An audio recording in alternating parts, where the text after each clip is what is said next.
I've done my time. I paid my debt to society. Okay, in all of yesterday's excitement about Donald Trump commuting Larry Hoover's sentence, information got a little mixed up. So Larry Hoover was still under his state of Illinois sentence of 150 to 250 years he received in 1973.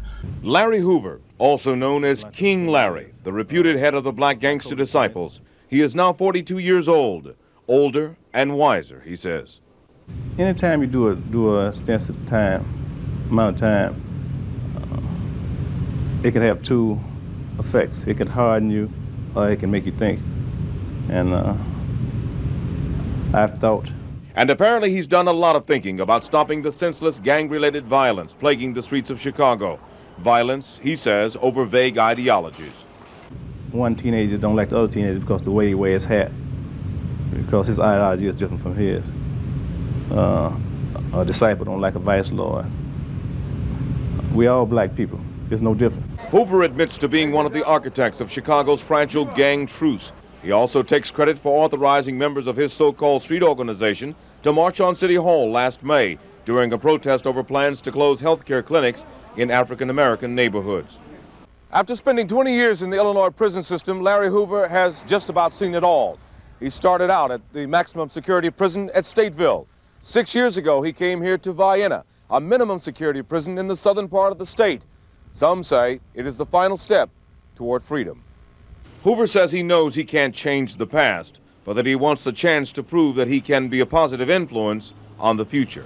John Davis, Channel 2 News. Donald Trump commuted his 6 life sentences, which means you're not pardoned, you're still guilty, but it's time served. So he served his time for Operation Headache, which is what put him in federal prison. It's a federal crackdown on Chicago's largest and most notorious street gang. A 6-year investigation by local, state, and federal officials called Operation Headache has resulted in the indictments of 39 suspected members of the Gangster Disciples street gang. And reputed gang leader Larry Hoover has been transferred from a state prison to federal custody to face the charges. The hierarchy of the drug-dealing Gangster Disciples drug operation has now been decimated by these 39 indictments today. We have, Burns said today, cut off the head of the snake. The federal case against the gang grew out of this raid in April. Federal agents raided 2 businesses linked to imprisoned gang leader Larry Hoover and his wife. In addition to finding $67,000 in cash, investigators got their first look at file cabinets full of records and documents. What they found helped lead to the indictments today of gang leader Larry Hoover and 38 of his lieutenants. They have had a 25-year conspiracy going in this area that is clearly charged in the indictment, and the heart of the conspiracy was to distribute coke, crack, heroin, and marijuana. Although he's been in prison on murder charges, authorities say Larry Hoover has been the gang's primary policymaker, and that policy was enforced through violence, physical beatings, up to and including murder. Narcotics profits were laundered, the indictments say, through legitimate businesses, and the gang's drug dealers were allegedly ordered to pay political money to the gang's political arm, the group known as 21st Century Vote. A leader of that group, former aldermanic candidate Wallace Gator Bradley, today decried the indictments. I think the people in the community need to see that this is a continuation of a movement against any black organization that stand up for the betterment of their people. Larry Hoover is not exactly a name known in most households, but cops, the FBI, and community leaders know him as the powerful leader of the Gangster Disciples. Hoover is a convicted murderer serving a 150 to 250-year prison term. But Hoover told Channel 2 News that he changed and wants to help young black men. Hoover is largely responsible for a summit that produced a gang truce. The rate of violence dropped. Now some community leaders say Hoover is a scapegoat for prosecutors. It's a shame that a person that has so much influence, positive influence in the community, is being, I would think, his true story is not being told. Despite Hoover's alleged help with the gang summit, his parole has been denied 13 times. Law enforcement officials hope Operation Headache proves to be a fatal headache from which the Gangster Disciples will not recover. Many decent, hard-working people in Disciple neighborhoods are applauding today's raids and indictments, but just as many question if they'll really do any good. Well, what about all the drugs and the violence? We getting it from y'all. We getting that from we don't create, we don't grow it. That get delivered here, and we just get it out here, and that's the only way we can survive. You know, they say selling drugs and everything. You know, that's a way of life. That's a way a lot of people feeding their kids. You know, if it wouldn't be for drugs, a lot of kids wouldn't even eat. So those were the crimes that put him in federal prison, supposedly running a RICO from his Illinois state prison cell, using the GDs to have a drug operation, mainly extort existing drug operations.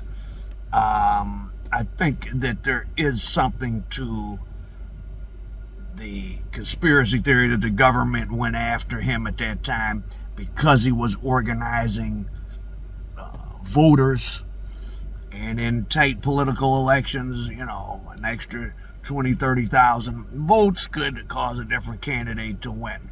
So I think Hoover put himself in the government's made himself high on the government's priority list because they were pressured by maybe politicians in Illinois. But either way, his sentence has been commuted for that. Now, the crime he's convicted of, interestingly, happened right across the street from what we now know as O Block. There used to be a hotel called, well, it was a hotel complex. It was called Robert's Best Motel, and it was owned by Fluky Stokes, and it was actually very nice. It was Fluky Stokes' son, Willie the Wimp, was killed there, but it had a big banquet facility. It had like a lounge where music, you know, well, Motown acts, different well-known acts would, well, Chicago has its own many well-known musical acts, you know, would perform there. And so that's right across the street from, if I remember correctly, from O Block. And if I remember correctly from going through O Block, it's still there. It just doesn't look like much. It just looks like one of those kind of cheap inner city drug motels, I mean, that you assume it goes on. But once upon a time, it was pretty nice. So anyways, Larry Hoover and some of the other guys, who he was 22 at the time, they either snatched a guy out of the hotel, Robert's Best, or they were staying there and they brought him there. Either way, the murder of William Pookie Young, that Hoover's co-defendant, like everyone else convicted in that case, has been released. And I don't think Hoover was even supposedly the trigger man. Now, this interview from '93, of course, is with Bill Curtis there, was obviously prior to the Operation Headache indictments of 1995. So Hoover's been coming up for state parole since '93, right? When they gave you 150 to 250 years, that's meant, I think, you started coming up for parole in 20 years or something. So he's been parole eligible in Illinois for 35 years or something. And I think a combination of him at that time, if he would have got out in the mid-90s, if he would have got paroled, he, you know, the fact that he had that Operation 21st Century Vote, who knows? He could have been an actual, well, he could have been like how the white organized crime earlier in the century, where he really did graduate from criminality into having political influence in the city, and and Chicago being such a large city, and Cook County being the second biggest county in the country. If you can have any type of significant influence on Chicago, and hence Cook County, you become, in Illinois as a swing state, a lot of electoral votes, you have some political power in Chicago that makes you somewhat important on the national stage, especially, remember, we were talking about the mid-90s, there was the ratio of people that were in the Midwest were higher, you know, Florida. I mean, in 1995, Florida was probably the same size as Illinois, right? Arizona was nothing. All the West, you know, most of the growth we've seen in population in the last 30-something years in the U.S. has been in Florida, Texas, some California, the Southwest. Anyways, so that's kind of the backdrop of Larry Hoover's situation. He'll be going back to Illinois. He'll be parole eligible. Now, what powers that be behind the scenes do and don't want him out? Probably a lot of black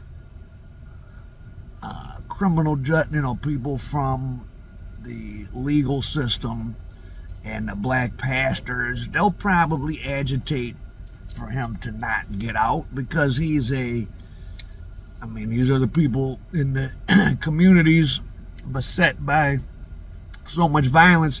And of course, someone like Larry Hoover's an easy scapegoat. But, you know, Larry Hoover, the Gangster Disciples, whatever they did or didn't do, is not responsible for the social ills of Chicago. The whole Midwest, you know, has most, not all, but most of the highest crime cities. It always has. Detroit and Gary and East St. Louis and Chicago and Cleveland and a bunch of places. And some of them have gang. You know, Chicago is a big gang city. Detroit, a very kind of a smaller version of Chicago, very similar in many ways. Didn't have a gang problem, and yet, you know, Detroit's crime was even slightly higher than Chicago. So he's a scapegoat. Gangs are a scapegoat. The gangs are just one more thing in the mix. They don't. If we had a healthy community, they wouldn't be able to thrive there anyway. So I would guess that Larry Hoover will be made to sit. They don't want him in Illinois State Prison, though, either, because, I mean, he could, not that he certainly is not planning, I'm sure, on trying to have any gang or crime agenda, but, I mean, just his mere presence could cause a sort of a disruption in the force. He is being held because he is a symbol, not because he needs further incarceration or he hasn't been rehabilitated. He's been a model prisoner for many, many years. He's been examined. He has been determined to be no risk. At least he'll be closer to be able to get visits from his family.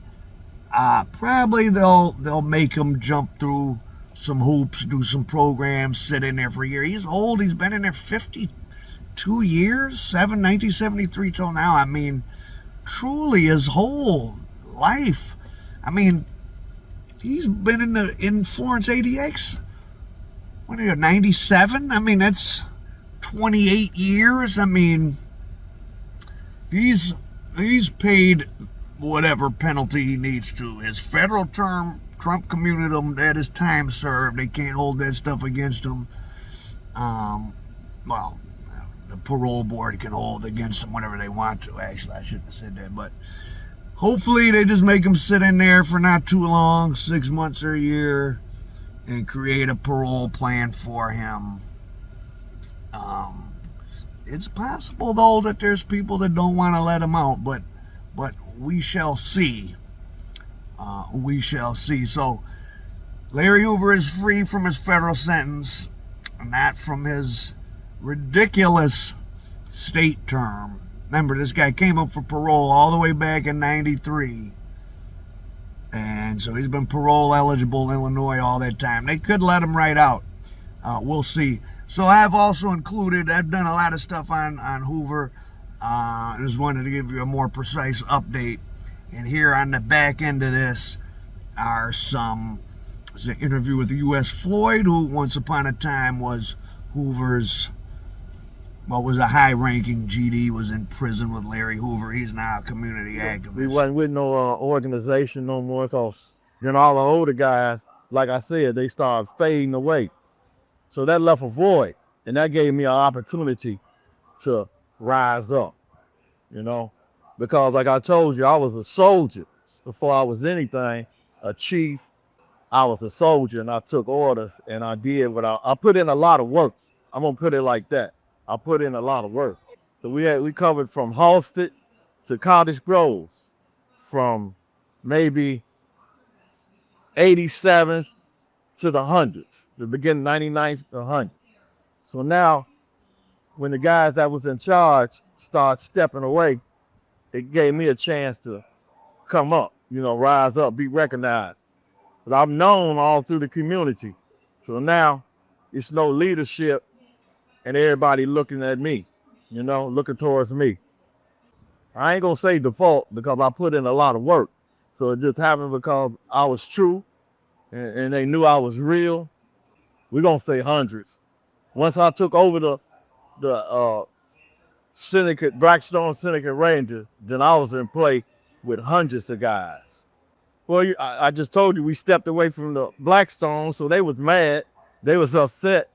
Then we surrounded by disciples. Yeah, we surrounded by disciples on 95th. We was surrounded by, I think, 3 different disciple organizations at that time. I told you we had a pool room on 95th and Wentworth across the street from the projects. The projects is the Lone Home, and in back of that is Princeton Park. So I'm in the projects all the time with my guys, and when Dee would get through shooting pool or whatever, because he came up there, he was hanging with the older guys. So when he would come over to the projects, he was observing, he was watching me moving around. I guess he had inquired about me, and they, the older guys told him that she was, he the man now, and this his thing. So eventually he approached me. He approached me one hot day in the summer of 1968. I can't say what day, what month, but it was the summer of 1968. I'm 17 years old, and he approached me. And he was like, man, all these your guys? And I've been watching you. I'm like, yeah, these my guys. He said, you know what? I said, what? He said, I got a guy that's on the same thing you on. And he said his name, Larry Hoover. And me, I'm like, who? Larry Hoover. Now I done heard of Jeff Ford, David Bostell, Nicky Caldwell. I done heard all these guys, but I never heard of Larry Hoover. So when he said Larry Hoover, I was like, oh, okay. So he said he in Inglewood, down on 68th Street, around Green, Halsted, around there. I want you to meet him. I said, yeah, okay, I'll meet him. I told him, yeah, I'll meet him, but I put it off. I wasn't in a hurry to go down there. I'm already a chief. Every now and then I see Dee come over to the projects, and he'll ask me, when you gonna come down here with me and meet my man? I said, man, I'm gonna do it, man. Just give me a minute, I'm gonna do it. So eventually it got hot. I say about June, July. I'm standing on the corner of 95th and Wentworth. And Dee pulled up in what we call a trap car. You ever heard of a trap car? Windows didn't come down, no air conditioning, or nothing. An old car, so pulled right up on me, man. Would that have been like a stolen car? No. It's the car he owned, but it didn't nothing hardly work. No air conditioning, no radio. The windows don't come down, so we call them trap cars at the time. He pulled up. He told me, come on, man. You ain't doing nothing. Come on down here and meet the chief. I said, man. I said, all right. So the window didn't open. The door was messed up, so I had to climb through the passenger side to get into the car. No air conditioning, nothing. And it's hot. That's why I say it's probably July, August. It was hot that day. So we talking and stuff. He take me to 68th and Green. It's a playground. They showed in an American Gangster when they was talking about Hoover. It's It's a playground where we all used to meet at, 68th and Green. So I go down there, Dee pull over. This maybe about 4 or 5 guys in the playground, maybe about 4 or 5 in the evening, maybe a little early, about 3, 4 in the afternoon. So they out there in the playground. So he introduced me to a few of them. This US, woo, he from 95th. I'm finna go get Chief and bring him down here so he can meet him. So off he went to go get Larry Hoover. So I'm kicking it with the guys that he just introduced me to. Now, man, I've never been down there in my life. You know what I'm saying? I'm down in Inglewood. I ain't never been on 68th Street, but I'm down there to meet Larry Hoover. I'm standing there for a little while. We talking, we kicking it. So I'm looking down Green. I see 2 individuals coming up Green. I seen one was Dee, and then I seen a little chubby fat guy like. And I'm looking, he got a process. So I'm saying to myself, I know that ain't Larry Hoover. I'm just looking. They were maybe a half a block, quarter of a block down. So yeah, sure it was. So they come up in the playground, and I never forget it, man. Dee said, US, this Larry, this US, this the guy I've been telling you about. Whoop the bam bam, some more words was exchanged. Hoover started talking. He stuttered a little bit.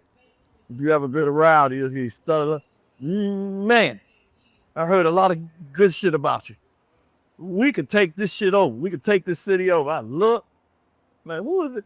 You know, what is he talking about? You know what I'm saying? I ain't never met him before. He talking about taking over and shit. So I'm listening and shit. Yeah, okay. That sounds good. He said, man, come on. We used to say, hook up, you know. Hook up, you know, he's like, hook up with me. Me and your guys hook up. We can do a lot of great things together. I was like, okay. I said, let me think about it. Let me go back to the projects, talk to my guys. Because, you know, like I said, we had been stoned. I was a stone to the bone. And I had to take orders and do what I was told to do. But now we ain't stoned no more. Well, like I told you, it was the leadership up over me. I really don't know, you know, per se. You know, it could have been this, it could have been that. I always keep telling you, I was a soldier. I did what I was told to do. I didn't ask questions. I did what I was told to do. And I said, and I told Larry and Dee at that time, let me go back to the project and holler at my guys.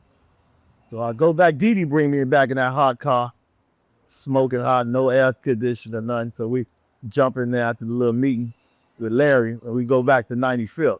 He hang out with me up in the projects. So all my guys, as I said, like that was headquarters for my guy.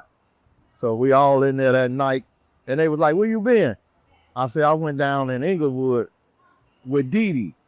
They said, you went to Inglewood with Dee? You know Inglewood, you just met Dee a month ago. You don't know Dee that good. You didn't tell none of us, you didn't take none of us, you didn't take much to kill. I said, no, Dee cool. You know, I said, no, Dee cool, man. So, you know, so all right, I'll tell what happened, what transpired, and I'll tell them that Larry Hoover wanna hook up. That's what we called it, hook up. Both of the mobs together. Yeah. They say, Chief, it's your call. Now remember, I'm 17 years old. I came up in a different era. You know what I'm saying? That's all I can say to that. I came up in a different era. Like I keep telling you, I did what I was told to do. I rose up from a soldier. Hear me out. I rose up from a soldier to a chief, to a supreme chief, to a king. You know, once I met him and started hanging around him and being with him, him and Jeff Ford, you know, the only 2 guys that, you know, like I could say really I learned stuff from and, you know, was around at the time. And Jeff, I was around at an early age, a young age, but he was young too. But I didn't know. I think Jeff like 26, 27, the way he barking out orders, you know, telling us what to do. Okay, who is this nigga? You know what I'm saying? But he, you know, hey. Then when I met Larry, he was smooth, charismatic, you know, talk, you know, hey, had ideas, had plans. We had a center where we fed children before they went to school. We did great stuff. We did some good stuff in there. No, you know. Yeah, so David was still alive. So Did you meet David Burke? and David Barksdale, I used to see him every day on business relationships. I'm gonna put it like that. What was his personality compared to Trash that was so? He was cool. He was cool, laid back. You know, when he talked, you know, he meant what he said and everything. But yeah, I know David personally. I know Jeff, David, and Larry. I know all of them. David had a vision that if the disciples in Inglewood and the gangsters in Inglewood came together, that they would be powerful. And that's how you got the Black Gangster Disciple Nation. BGDN. Say it again. Black Gangster Disciple Nation came from David Boxtel and Larry Hoover. Now, we feuded, we fought. Oh yeah, we feuded, we fought. I was in it. I was in the mix. We feuded, we fought. But then David had a vision that if we come together, we'd be more powerful. And he brought it to Larry. And the rest is history. Now remember what I said. BGDN. Black Gangster Disciple Nation. I was up there the night he got shot. He came on 68th Street for him and Larry Hoover to go to the guys and gals to go out. You know, they dressed up and they were going to party. And I don't want to tell too much because then, you know, that little nigga know too much. But, you know, I'm just going to say we went out. They was both dressed. We in the center. I'm going to make this clear. We on the center on 68th and Halsted. Well, I told you we fed the kids for breakfast before we went. Now they dressed up and they all, you know. Community center. Gangster center. Community center. Yeah. Gangster community. Yeah, gangster community. So we all in there. They finna go out. The two kings, they finna go out and party. And, you know, they got security. I'm gonna put it like that.